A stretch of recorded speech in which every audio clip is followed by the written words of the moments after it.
बनैमा शीतलो छायाले हो मनैमा शीतलो मायाले हो। रामेछाप जिल्लाको गोकुलगङ्गा गाउँपालिका वडा नम्बर 1 को गर्जाङ गाउँको माटोमा खेल्दै परिवारसँग रमाइरहेका कुलबहादुरले घर परिवारको आर्थिक स्थिति सपार्ने सपना देखे र लागे खाडीतिर मर्मत सम्बन्धी कामका लागि। विदेश जानुभएको थियो? कति साल जानुभएको थियो? कति सालमा? म झन्नै विदेशमा 12-14 वर्ष जति बसेँ। कहाँ बस्नु? म साउदी, कतार, मलेसिया जतासुकै म घुमिसकेको छु सर। साउदीमा के गर्नुभयो त? म मेन्टेनेन्स कम्पनीमा थिएँ सर साउदीमा। मलेसियामा पनि त्यही भएर जानुभयो? मलेसियामा नि त्यस्तै थियो।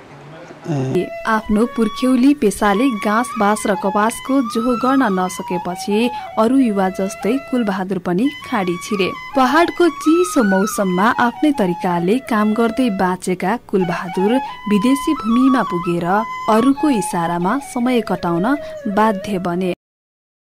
कमाई कतिको थियो त? कमाई 25-30 हजार हुन्थ्यो महिनामा। 25-30 हजार विदेशमै कमाउनुहुन्थ्यो, फेरि गाउँमा आएर कृषि पेसा सुरु गर्नुभयो। के फरक पाउनुभयो? अब विदेशमा चाहिँ कस्तो हुँदो रहेछ भनेदेखि अर्काको शासनमा बस्नुपर्ने।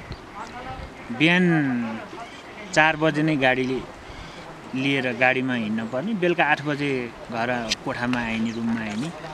त्यस कारणले यहाँ नेपालमा चाहिँ आफ्नो कृषि खेती गर्दाखेरि आफू नै मालिक हुइने। उहाँ र यहाँ त्यही फरक हो सर। कमाइमा के अन्तर छ उहाँ र यहाँमा? कमाइमा त अब विदेश भनेको केही विदेशै हो। यहाँ हामीले किसानले गरेका चिजहरू सरकारले अथवा सम्बन्धित निकायहरूले दिइराखेको अवस्था छैन। अब यही किबी पनि 1 कौडीको भाउले बेच्नुपर्ने स्थिति भइराखेको छ अहिले।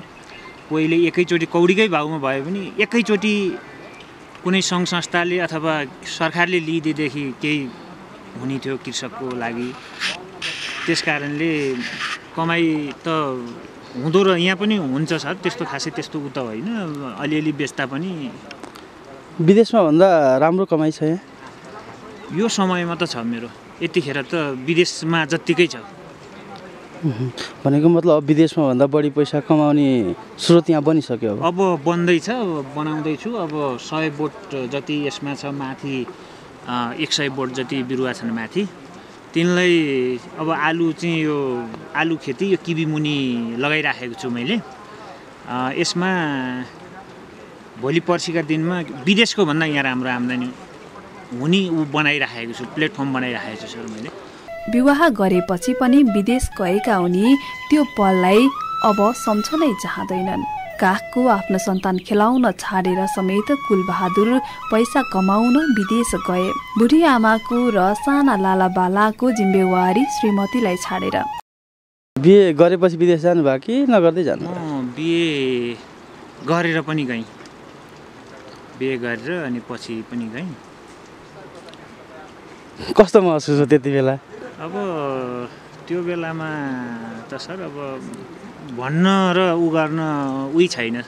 अहिले त्यस्ता भनौँ न त्यो उ गर्नको लागि चाहिँ अब के भन्नु। अब अहिले परिवारसँगै हुनुहुन्छ, विदेशमा 13-14 वर्ष बिताउनु भयो। परिवारको याद कतिको आउँथ्यो? अब त्यसमा त सर अब 24 घन्टामा 8-9 घन्टा 7-8 घन्टा सुत्ने हो। अरू समय कामको समयमा परिवारको याद त अब हर पल परिवारको याद आउने। तर अब यहीँ व्यवसाय गर्दा चाहिँ अब आफू सँगसँगै हुँदाखेरि एकदम खुसी छु यतिखेर। कतिजना हुनुहुन्छ परिवारमा? परिवारमा 2टा छोरा 1 छोरी मुमा हुनुहुन्छ। छोराछोरी जन्मेपछि त विदेश जानु भएन? गएँ, जन्मेपछि नि गएँ। निरन्तरता 12-14 वर्ष बसेँ। सानो काखे बालक छोडेर? सानो बच्चा छोडेर गइयो सर। अब बाउको माया दिने बेलामा हैन? हजुर हजुर। खाडीको बसाइले धेर थोर पैसा पनि दियो, तर त्यो पैसाले कुलबहादुरसँग परिवारको माया र गाउँको सम्झना किन्न सकेन। विदेशमा जतिसुकै पैसा कमाए पनि आफ्नो जवानी सबै अरूकै नोकर बनेर बिताउन मन लागेन कुलबहादुरलाई।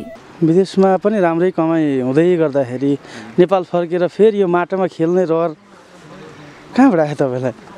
अब यो विदेशमा हेर्नुहोस्, हरेक उसमा चाहिँ अब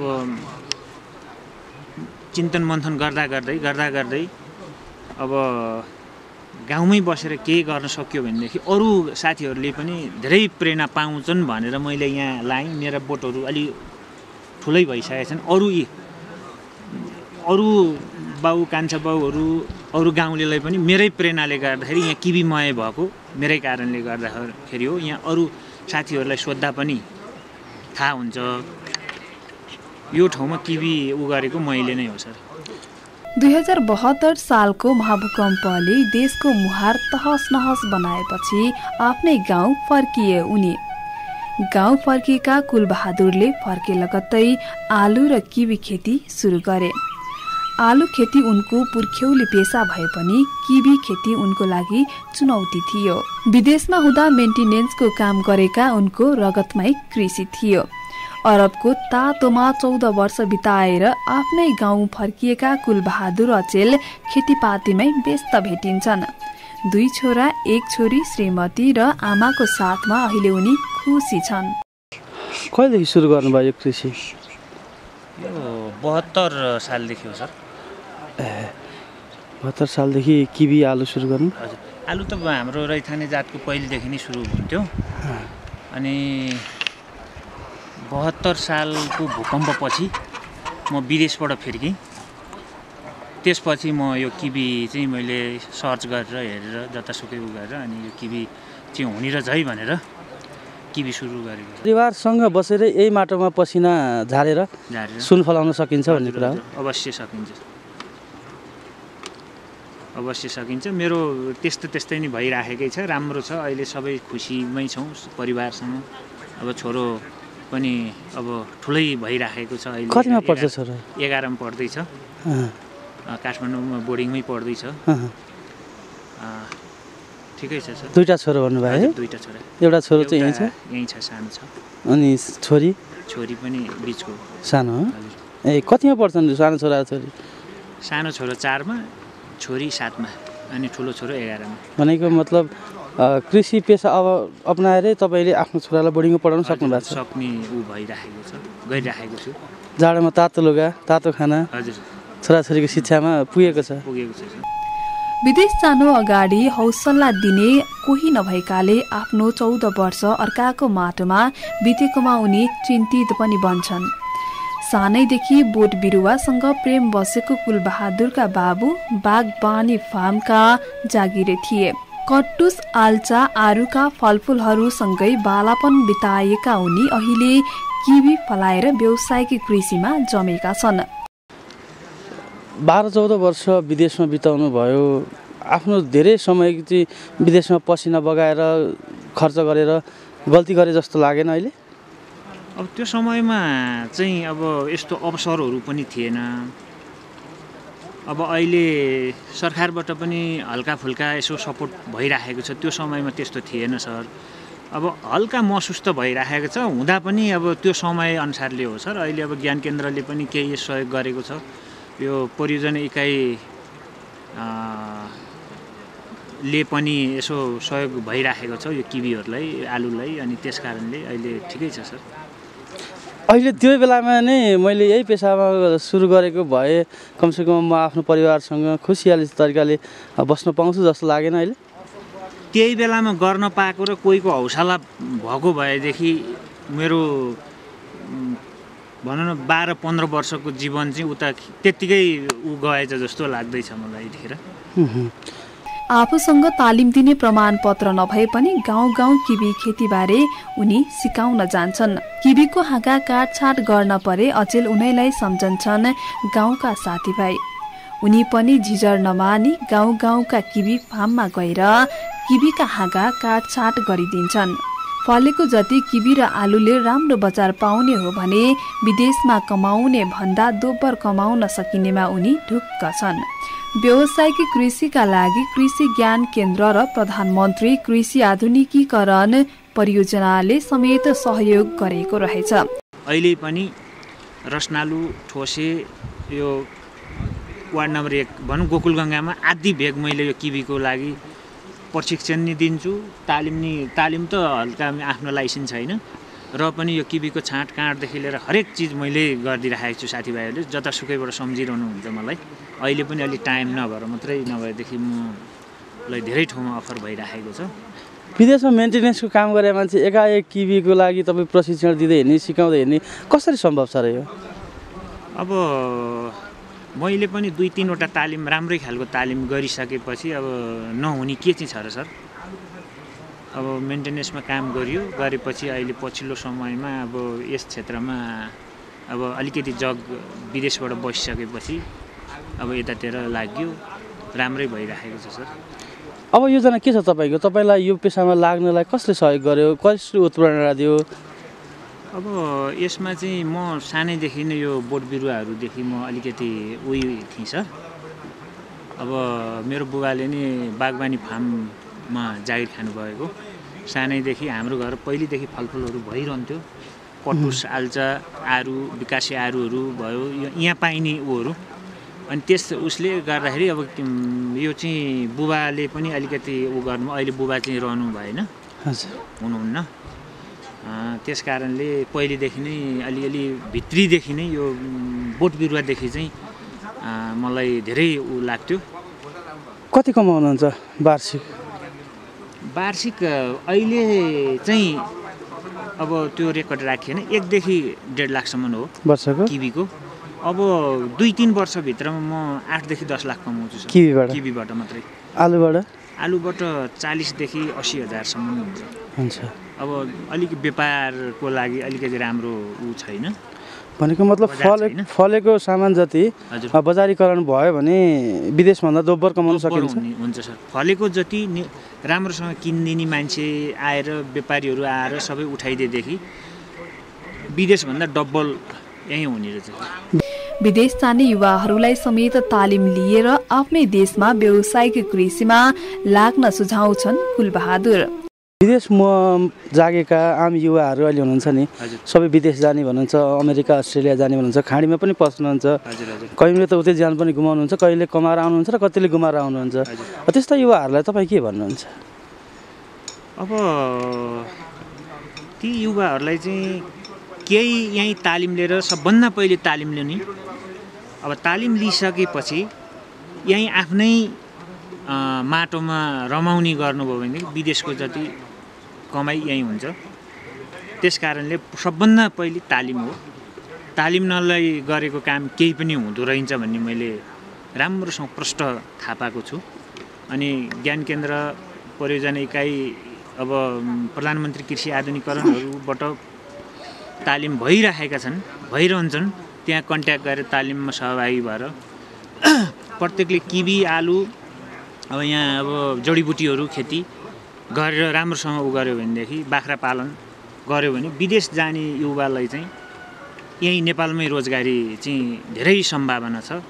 तर चाहिँ गर्नु पर्यो, आफ्नो लगनशीलता र आफ्नो मेहनत चाहिँ गर्नुपर्छ। हेर्नुहोस्, श्रीमानले गाउँमै व्यावसायिक कृषि थालेपछि कुलबहादुरकी श्रीमती पनि खुसी छिन्। श्रीमान विदेशमा हुँदा 5 महिनामा एउटा चिठी पढेर जीवनको गोरेटो हिँडेकी उनको आँखै अगाडि अहिले पुरै परिवार छ। श्रीमानले किबी खेती सुरु गरेपछि गाउँका धेरै युवाहरू किबी खेतीमा आकर्षित भएको देखेर उनी झनै हर्षित बनेकी छन्। अनि अब त्यति बेला चाडबाड पनि आउँथ्यो होला? हजुर, चाडबाडमा अब कस्तो के हो, फोनहरू नहुँदा नि अब अहिले त भिडियो कल सबै भइरहेको छ। पहिलातिर त 5-6 महिनामा चिठी आउँथ्यो एउटा, हेर्नुहोस्। अनि कति हुन्थ्यो, अहिले त जे होस् राम्रो छ, घरमै बसेर अब सबैलाई दुःख सुख। चाडपर्वमा दाइको याद आउँदा के गर्नुहुन्थ्यो? के गर्नु, त्यस्तै हो। पछि फोन हुन्थ्यो, पहिला त अब चिठीको जमाना थियो, चिठी हातमा पठाउनु हुन्थ्यो। 5-6 महिना आइपुग्थ्यो चिठी पनि त्यतिखेर त। अरू विदेश जाने तपाईँका भाइ भतिजहरूलाई युवाहरूलाई के भन्न चाहनुहुन्छ? के भन्छु भने अब अहिले अब सरकारले कृषिको उसमा धेरै अब अनुदानहरू दिइरहेको छ। गाउँतिरै बसौँ, अब बस्तु बाख्रा गोरु पालौँ, खेती किसान पनि अहिले उन्नत जातको बिउहरू पाइन्छ, किबी लाउँ, आलुहरू लाउँ, अरू राम्रो गरौँ भन्ने सुझाव सल्लाह दिइरहेको छु छोरा भतिजाहरूलाई पनि। दाइले यहाँ कृषि सुरु गरिकन के छ गाउँले युवाहरूको अवस्था, यहीँ अडिने अवस्था, यहीँ कमाउने अवस्था के छ? धेरै भइरहेको छ। अब गाउँको भाइ भतिजाहरूले पनि अब पहिला हामीले किबी लाउँदाखेरि यसले के गर्न आँट्यो, मकै खानी बाएर ती सबै खनेर यस्तो बनाएको छ, बिगार्ने भयो भनेर धेरैले भन्नुभएको थियो। यो के गर्छ होला, अब यस्तो उब्जनी हुने बारी बिगारेर भन्नुहुन्थ्यो। पछि अब हामीले किबी लगाइसकेपछि अब सबैलाई चखायौँ, 2 वर्ष जति चखायौँ। सबै वृद्धहरूलाई अरूलाई यस्तो हुँदो रहेछ यो फलफुल भनेर हामी चखायौँ। चखाइसकेपछि अहिले धेरैले लाउनु भएको छ। अब पहिला हामीले 25 बोट लगाएको थियौँ होइन, अहिले पालिकाबाट अनुदान पाएर अनि 120 बोट जति छ, माथि पनि लगाएको छौँ, यहाँनिर छ। अनि यहाँ बुवाले पल्लापट्टि लाउनु भएको छ 50 बोट, माथि अङ्कल आन्टीहरूले 50-50 बोट लाउनु भएको छ। धेरैले लाउनु भएको छ अहिले किबी लाउन चाहिँ। अब धेरै अब हाम्रोमा पहिला मकै कोदो लाउँथ्यो, धेरै त्यस्तो हुँदैन थियो। अहिले आलु पनि राम्रो फलेको छ। अब त्यही अनुसार मलहरू भएर पहिला बस्ती धेरै पाल्ने, जङ्गलतिर खेर्ने, अनि यहाँ मल धेरै हुँदैन थियो, बारीतिर धेरै नहुनु छ, मल धेरै भयो हुने त हो नि जेलाई नै। अनि अहिले बस्तु अब घरमै पाल्छन् प्रायः मान्छेले, माथि लेकतिर लाँदैनन्, त्यही भएर मल धेरै भएर अहिले जे होस् राम्रै छ।